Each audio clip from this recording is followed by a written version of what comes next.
Hola amigos, soy Patricia Zapatero y desde EWTN estamos continuando con la serie sobre los apóstoles de Cristo. Y hoy seguiremos entrando dentro de este corazón, el corazón de Pablo, para poder entender cómo de Saulo pasó a Pablo, cómo Pablo se convierte en el apóstol realmente de los gentiles, de una iglesia sin límites, cómo es fundador de tantas comunidades. Y para eso vamos a entender desde dónde partió, como lo hicimos la vez pasada, y cuál fue su punto de encuentro en ese camino de Damasco y cómo fue, qué resultado dio dentro de él ese encuentro con el resucitado.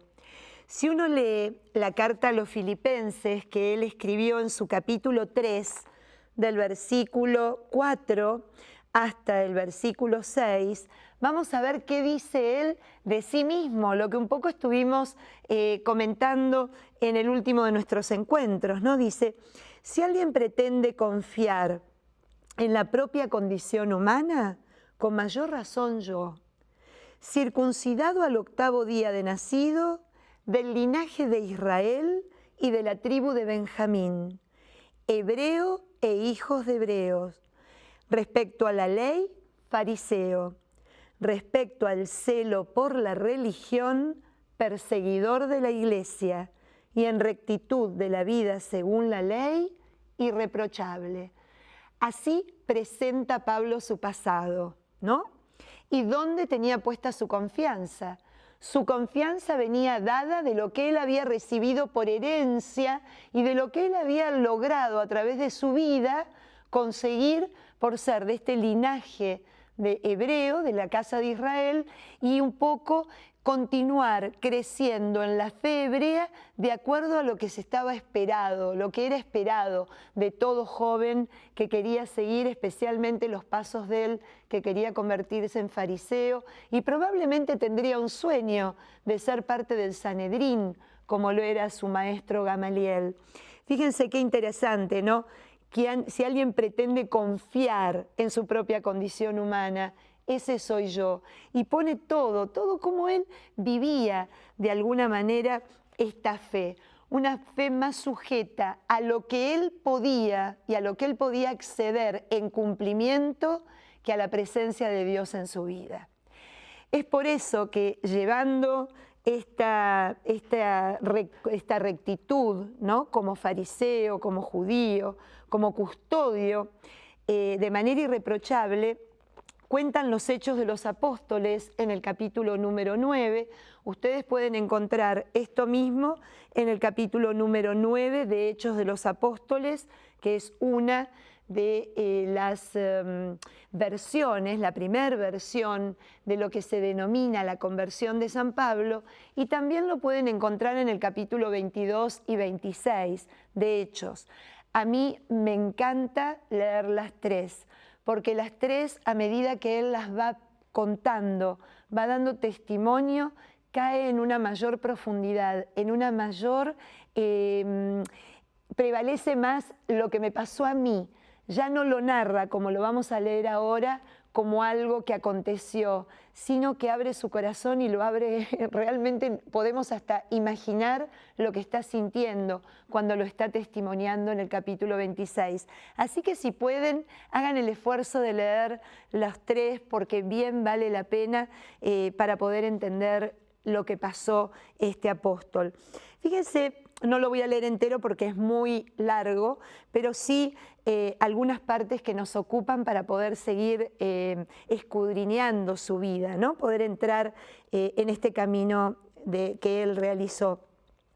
Él arranca, Saulo, así arranca Lucas, Saulo, que seguía amenazando de muerte a los discípulos del Señor, se presentó ante el sumo sacerdote y le pidió cartas de recomendación dirigidas a las sinagogas de Damasco para poder ir a encarcelar a los seguidores de Jesús, que Lucas pone muy lindo en estos capítulos, hasta el capítulo 11, que comienzan a llamarse cristianos en Antioquía, los denominaba los seguidores del camino. Qué linda forma de denominar a los cristianos, los seguidores del camino. Entonces cuenta, y aquí sí lo voy a leer, a partir del versículo 3, mientras iba caminando y se acercaba a Damasco, lo rodeó de improviso el resplandor de una luz que venía del cielo. Y cayendo en tierra, oyó una voz que le decía: Saúl, Saúl, ¿por qué me persigues? Él entonces le preguntó: ¿quién eres tú, Señor? La voz le respondió: yo soy Jesús, a quien tú persigues. Pero levántate, entra en la ciudad y ahí se te dirá todo lo que debes hacer. Vamos a dejarlo aquí porque es la parte que más nos interesa compartir. Fíjense, ¿no? Pablo iba caminando llevando una misión, la misión de seguir persiguiendo, de seguir encadenando a los que él, de buena fe, porque de buena fe consideraban que eran blasfemos, que iban en contra de lo que sustentaba y proponía la ley de Moisés, la ley de los judíos. Entonces, ¿qué es lo que le pasa? Miren qué manera tan hermosa de mostrar este encuentro. Inmediatamente fue rodeado por una luz. El encuentro con Cristo se hizo en la luz, una luz que prácticamente después vamos a ver que lo dejó ciego, le cambió completamente la mirada, una luz que le pudo iluminar realmente desde dónde él estaba haciendo las cosas y para qué las estaba haciendo y con qué motivación. Pero inmediatamente esa luz hizo, dice Lucas, que se cayera en tierra. A mí me encanta esta imagen que presenta Lucas en los Hechos. Esta cosa muestra como un nuevo génesis, una nueva creación en Pablo. Podría haber dicho que se cayó, pero mencionar que se cayó en tierra es como que tomó contacto con lo que en hebreo se llama la Adamá, esa tierra que en algún momento, según el Génesis, Dios tomó en sus manos y la convirtió en un hombre. Esa tierra que cuando nosotros vamos a la etimología en latín, es el humus, la tierra con la que estamos hechos.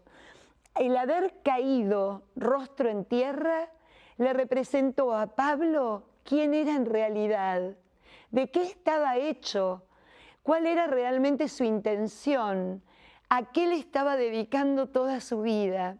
Este rostro en tierra lo hizo enfrentarse consigo mismo. Y qué maravilla, porque era un hombre que sabemos que era un hombre piadoso, porque era un hombre creyente, por eso pudo escuchar la voz, ¿no? Cayendo en tierra oyó una voz que decía: Saúl, Saúl, ¿por qué me persigues? Imagínense que también nos muestra una calidad del apóstol. Lucas quiere de alguna manera mostrar la atención que él tenía hacia la voz de Dios. Si bien a lo mejor lo que Dios le pedía, él a lo mejor lo malinterpretaba porque sentía de alguna manera que si él no hacía las cosas que él le estaba pidiendo a través de estos mandatos, a través de estos requerimientos, la fe iba a caer, la religión iba a desaparecer. O sea, de alguna manera Pablo se sentía como responsable de la fe de toda esta gente en Israel, de la pureza y de la no pureza, del seguimiento fiel o del seguimiento no fiel. Él de alguna forma, sin darse cuenta, se ponía en el lugar de Dios, sin darse cuenta que era simplemente un instrumento. Pero tiene la capacidad de preguntar, ¿no? Después de escuchar el ¿por qué me persigues? ¿Quién eres, Señor? ¿Quién eres tú, Señor? La voz le respondió: yo soy Jesús, a quien tú persigues. Miren qué manera más hermosa que tuvo Pablo de encontrar a Jesús. Jesús que le dice a quien tú persigues, y Pablo estaría pensando, ¿cuándo lo perseguí yo a Cristo? ¿Cuándo lo perseguí yo a Jesús? Y ahí entendió que él, persiguiendo la iglesia, perseguía a Cristo.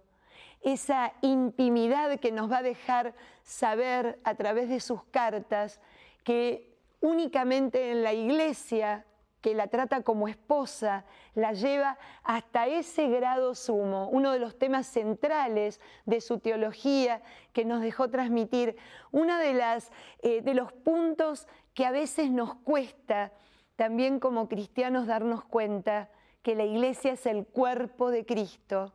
La iglesia nunca es una institución, es una corporación, es un grupo X, sino que Pablo lo lleva por esta experiencia que tuvo en este camino a identificar a la iglesia con Cristo. Y la iglesia es el cuerpo de Cristo. Y solo es iglesia si es cuerpo y Cristo su cabeza. Y es una iglesia en donde él ve que se mantiene unida y permanece unida porque si comparte un solo pan, porque si comparte la Eucaristía, esa Eucaristía que es una, mantiene la unidad en el cuerpo.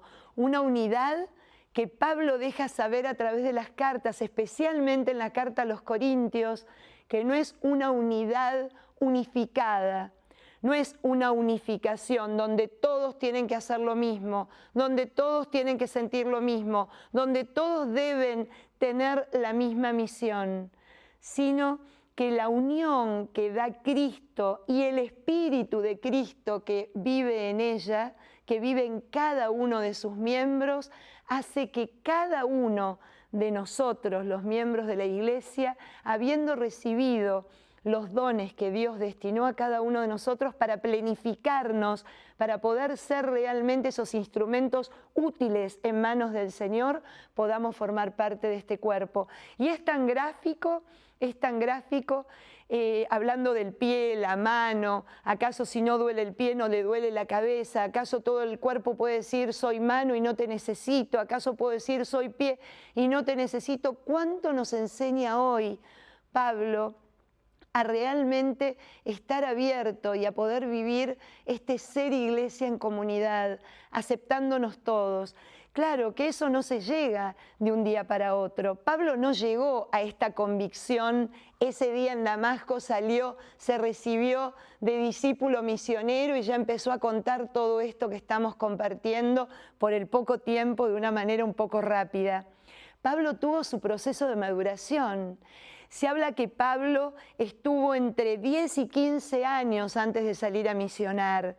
Él aprendió a ser cristiano en la iglesia, pero él ante todo aprendió a ser cristiano cuando se dio cuenta en ese rostro en tierra que todo lo que él le daba valor en su vida, todo lo que consideraba valioso, todo lo que él se consideraba custodio y lo que tenía que defender no era absolutamente nada en comparación a la presencia de Cristo. Nada, todo lo tengo por basura, va a terminar declarando, porque lo único que entiende es que no era su propio esfuerzo el que podía conquistar esa vida eterna a la cual aspiraba. No era su propio esfuerzo el que le daba la fidelidad como parte del pueblo de Israel. Descubrió que por él mismo no hubiese podido conseguir absolutamente nada. Descubrió la importancia de la fe en la gracia de Dios, de la fe en el don de Dios, de la fe de esa gracia y ese don que nos inhabita, porque nos habla de esta cosa tan linda, es el primero que a través de sus cartas nos habla de que Cristo vive en nosotros, Cristo está en nosotros, inclusive el ser en Cristo, el ser cristiano no es simplemente el haber recibido el bautismo o el de llamarse de esa manera porque participa dentro de una comunidad. No, es mucho más allá. Nos invita a que nuestra vida sea en Cristo, que sea en Cristo en su vida y en su muerte. lo vive expresando en sus cartas, ¿no? Nuestros sufrimientos son los sufrimientos de Cristo, y en una memorable expresión que todos la conocemos y muchas veces la usamos hasta de memoria, ¿no? Cuando Pablo llega a decir, ya no soy yo quien vive en mí, sino que es Cristo el que vive en mí. Esa unión mística, podríamos llamarlo de esa manera, esa unión mística es la que hace la diferencia del cristiano. Por empezar, el cristiano se sabe que por fe no está solo, porque lo que consigue, a donde puede llegar, cómo puede madurar en el amor, en la misericordia de Dios, es por la gracia que lo habita. Y además está habitado por Cristo, porque esa gracia nos hace ver que solos no podemos. Es el Señor que en nosotros y desde Él y con nosotros puede hacernos hacer las cosas que nos llevan a vivir el bien, como dice Pablo, lo bueno, lo bello y lo santo en nuestra vida. Otro punto central en esta herencia que Pablo nos deja es el tema del Espíritu. El Espíritu Santo, el Espíritu de Dios, el Espíritu de Cristo, que es el que nos mueve, el Espíritu de Cristo que es el que nos hace, como va a decir él en la carta a los Corintios, que nos hace a través de los frutos, cuando lo vivimos en profundidad, poder vivir plenamente el amor, la paz, la mansedumbre, ¿no? El acoger al otro desde el corazón. Realmente ese amor y esa vida en Cristo nos queda clarísimo en Pablo que no se consigue porque la busquemos fuera de nosotros. Si algo se dio cuenta este fariseo, si algo pudo transmitirnos a través de toda su vida y a través de sus cartas, es que realmente todo lo que es por la gracia de Dios, y que si algo lo mueve es el amor que Cristo siente por él, porque me amó y se entregó por mí. Eso lo va a decir y va a ser permanentemente el recordatorio. Probablemente antes, como lo era alguna frase del Deuteronomio, ¿no? Ese último libro del Pentateuco, que es el último libro de la Torá para los judíos, que tanto repetía este Dios que te sacó de Egipto, que te libró de la esclavitud.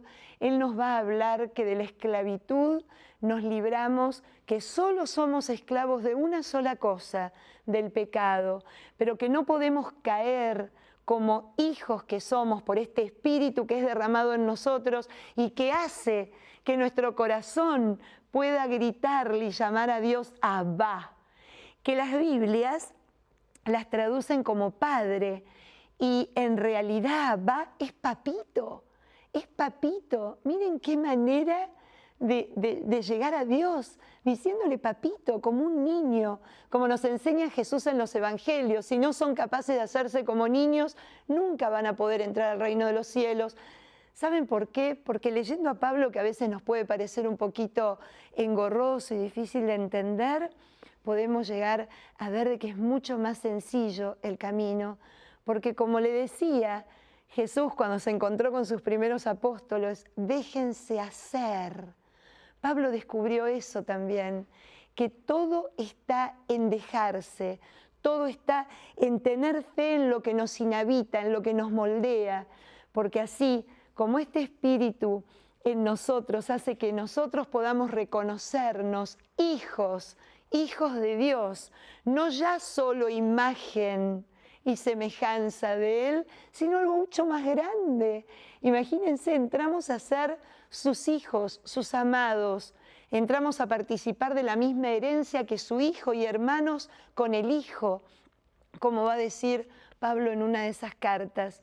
Nos quita todo límite. Un hijo con un padre no tiene ningún tipo de límite, le abre su corazón y sabe que el Padre siempre quiere lo mejor para él. Por eso nos habla de que seamos hijos y que no caigamos en la esclavitud. Miren qué cosa tan linda que Pablo en una de las cartas también nos exhorta a que este espíritu que nos inhabita grita grita con gemidos, ¿no? Y nos ayuda a hacer una oración verdadera y plena de lo que verdaderamente necesitamos, de lo que verdaderamente debemos pedir a Dios, porque sin Él tampoco podríamos darnos cuenta. Entonces, lo que Pablo nos da es un gran consuelo, porque después de dejarnos esta herencia, después de brindarnos todas estas enseñanzas que, como les decía, no le vinieron de un día para otro. Fueron años y años y años de estar compartiendo con cada una de las comunidades, en las comunidades donde permaneció para aprender lo que era la vida con Cristo, porque ese es el Evangelio. El Evangelio no es una historia que habla de Cristo, sino que es la buena nueva de Cristo para todos los hombres. Y él aprendió a encontrar esa buena noticia ahí. Nos hizo cristiano de un día para otro, fue madurando y nos enseña que en nuestra vida nos pasa lo mismo. A lo mejor hoy te invitan a un retiro y salís con el corazón inflamado, como decimos, con un fuego de hoguera que incendiás al mundo entero con la luz que iluminó tu interior. Pero si no seguís madurando ese fuego que te quema, si no sabés de dónde viene, si no sabés por qué te fue dado, para qué te fue dado, si no, de alguna manera también no lográs poner tu rostro en tierra y con el rostro en tierra estar abierto a escuchar siempre la voz de Dios que te llama por tu nombre, como lo hizo con Saulo, como lo hizo con María, como lo hace con cada uno de nosotros y nos invita a vivir una vida nueva en Él. Si no nos pasa eso, no crecemos, no maduramos, no tenemos esa sensación de que somos parte del camino. Acuérdense, ¿no? Qué lindo. Los primeros cristianos eran los hermanos del camino, porque el cristianismo es eso. El cristianismo es este caminar en comunión. Y un poco Pablo, que yo les comentaba cuando hicimos la lectura en el capítulo 9, esta cosa de que Cristo de alguna manera le dice, ¿por qué me persigues? Y él llega a la iglesia, déjenme decirles, antes de encontrarse con Cristo, porque es la iglesia a la que conoce y a la que decide perseguir. O sea que él la conoce previamente en un momento de violencia y en un momento de fanatismo religioso, ¿no? Y con Cristo se da cuenta que a la que persigue a esa iglesia es identificada con Cristo mismo. Entonces, cuando nosotros escuchamos a nuestros amigos que dicen, bueno, yo creo en Cristo, soy una persona espiritual, soy una persona de oración, yo me quedo en mi casa, porque no necesito ir a ningún lado, yo no necesito ser parte de una parroquia. Es una buena imagen la de Pablo para explicarles que lo que Pablo vivió es que no se puede vivir a Cristo sin la iglesia y tampoco la iglesia es nada sin Cristo. Por eso también cuando estamos dentro de la comunidad nos compromete a que nuestra comunidad, reflejo de nuestra vida, que debe de ser cristocéntrica, que debe estar centrada, ¿no? Centrada permanentemente, ese centro que nos ilumina y nos hace pensar como Él, hablar como Él, hacer como Él haría, sentir como Él sentiría, mirar de la manera como Él miraría. Es para poder realmente entender la dimensión de lo que significa ser cristiano y además entender que es un camino que no termina. Yo creo que Pablo es el mejor reflejo de los discípulos misioneros de Evangelii Gaudium, de Aparecida, de los documentos que la Iglesia en los últimos tiempos me estuvo proponiendo para que los analice, para que los estudie, para que los pueda hacer míos y para poder constituirme también yo en un apóstol en este tiempo, porque eso es lo que somos. Pero Pablo fue el apóstol de los gentiles, Pedro, Santiago, bueno, Tomás, Felipe, porque primero pasaron por esto. no se hicieron apóstoles de un día para otro, se hicieron apóstoles, se hicieron enviados de Cristo después de un proceso, después de una maduración. Pero ojo, eso no quita de que no testimoniemos eso que Cristo hace el día que lo encontramos, eso que también nosotros en nuestro camino a Damasco, en algún camino a Damasco que tendremos, ¿no? En algún momento donde también estamos decididos a hacer algo porque pensamos que es lo que Dios nos pidió y resulta que tenemos un encuentro tan personal que somos capaces de decir, nada de todo lo que yo pensaba sirve, nada de todo lo que yo pensaba que era la fortaleza en mi vida es eso, nada de lo que yo pensaba que tenía como misión para salvaguardar a Dios y encontrarnos que en ese despojo, como hizo Pablo, ¿no? Que en ese despojo donde lo hace abandonar todo este ímpetu, ese fanatismo, esa mala, a lo mejor interpretación de lo que Dios le pedía, en el mismo momento le encarga una misión inmensa. A nosotros nos hace lo mismo. Nos pide que nos despojemos para darnos una misión nueva. Y esa misión es la que tenemos que tratar todos los días de madurar, todos los días de purificar, de ponerla en oración, de pedirle como Pablo nos enseñaría, que tu Espíritu, Señor, que mora en nosotros, porque como dice Benedicto en el librito sobre los apóstoles, es el alma del alma, es la interioridad más interior que podemos tener. Esa que conoce Dios es donde nos vamos a encontrar realmente con nosotros mismos y vamos a poder cumplir la misión que nos encomendó. Bueno, espero que les haya gustado este recorrido de Pablo y si Dios quiere, nos estamos viendo. Chao.